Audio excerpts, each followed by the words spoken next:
Le retour du soleil et des températures enfin estivales, deux bonnes nouvelles pour le CCN Canoë Club Nivernais. Une embellie qui ne gomme pas pour autant les craintes de Pierre Vidcock, son président. Le club a perdu 5 000 € en 5 ans. Pour assurer le remplacement de notre matériel nautique, le remplacement de nos véhicules, parce qu'on fait quand même beaucoup de kilomètres dans l'année, on aurait besoin d'à peu près 20 000 € de toute façon pour être tranquille, pour être sûr, pour assurer toutes nos activités. La raison de ces difficultés financières, une baisse de subventions, notamment de la ville de Nevers.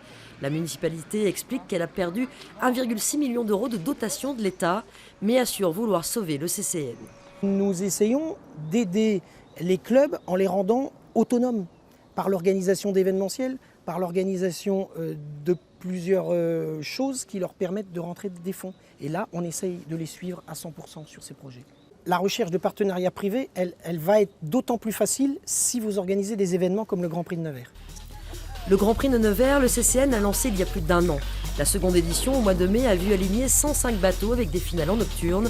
Et le club compte bien faire perdurer cet événement, car la compétition, c'est l'ADN du CCN. Le kayak, quand on regarde bien Nevers, ça a été le seul champion olympique qu'il y a eu au milieu du canoë, c'est des Nivernais.